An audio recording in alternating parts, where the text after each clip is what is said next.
Yeah, I was doing a video earlier talking about the Stand with Israel thing, and I have to say that if you think about the dual Israeli citizens that are working in the capacities of power in the United States, whether it's in the cabinets or the financial institutions or policy advisors, NSC, NSA, Jesus Christ, uh, they're all of a dual citizen. They're all of the same affiliation. They're all Israeli, and they're all using our military to achieve and enforce their own private gains and policies, to the tune of borrowing $33.5 trillion into existence to finance this racket they have on this military-industrial complex.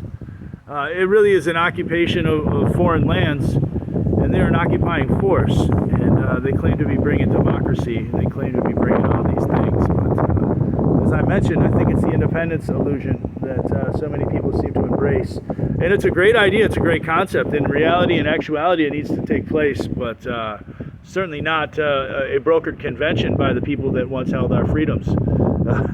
I think that's an important aspect to consider and to remember. I'm putting these videos out because I think it's time sensitive. I think it's urgent. I think that we're in a crucial point in life. And we're at a balance point, a fulcrum, where we can either step back or go over the edge. And I don't think we can go too much further without reaching that point, and that point of no return. So that being said, I really want you to think about some of the other points I made about the Seven Nations, the Wesley Clark memo, the non-Rothschild banks. Think about the amount of gold that was taken in the course of invading these countries. Think about the amount of oil that was taken in invading these countries, and think about the private sector that not only took those profits for their own gain, right, but then of course in turn charged us $6, $7, $8 a gallon in what they're charging exorbitant prices for the commodities of survival that most first world countries need. So this is an absolute shakedown. They're doing the same thing with this COVID shot. These are the guys all behind that. They're the ones trying to mandate that. They're the ones funding these NGOs.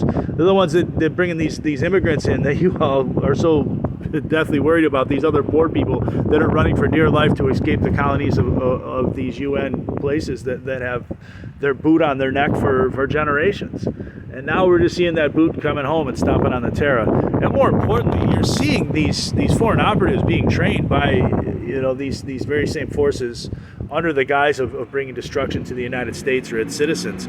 So in a sense, they are foisting the political capital of their aggression, their war of terror, and their resource grab for the last century or two, and putting it on the American taxpayer in addition to that $33.5 trillion debt. Sorry about this asshole behind me. Jesus Christ, I thought he was done already.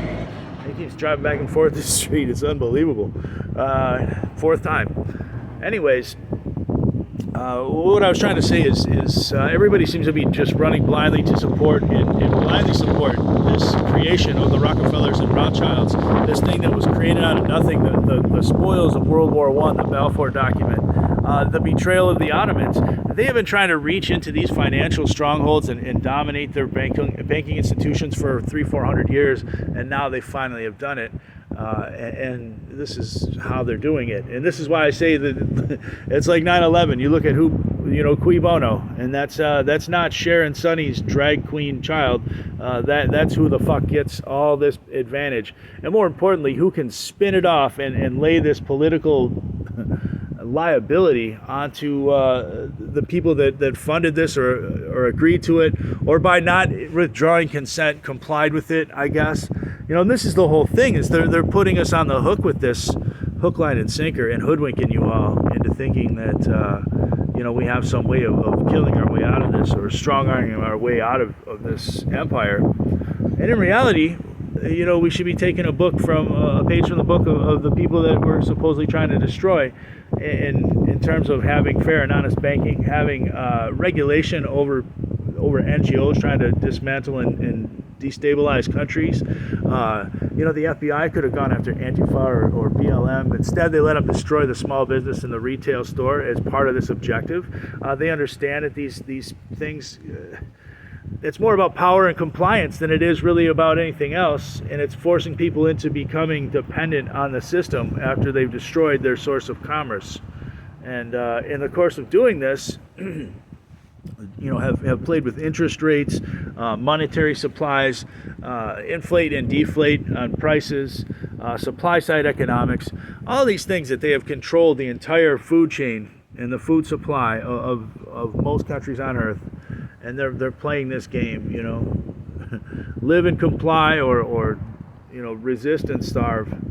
And it's going to get far, far worse when they bring in this social credit system, this UN thing they're trying to push on. And most of these militants you're talking about are funded by the actual UN and these subsidiaries or these private forces that are working with the UN. Giving these guys $2-3 grand a month, putting them up in houses that are owned by BlackRock, things like this. People don't understand how this is a massive network. It's not a coincidence. It's not just a one-off thing. This is a formula. This is an agenda. This is a plan. This is something bigger than just happenstance. And the people blindly siding with the people that are putting this happenstance upon you and your children, and then somehow thinking that it's the Muslims that are invading here and doing this and coming after us.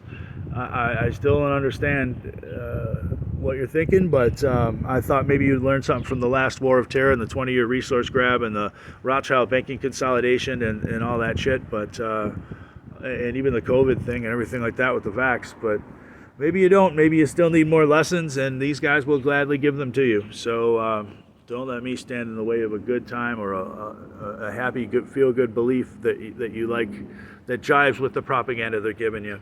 So, there's the brutal honesty you guys are tuning in for. I'll let it fly every day like this as long as people keep showing some sign of coming back and appreciation.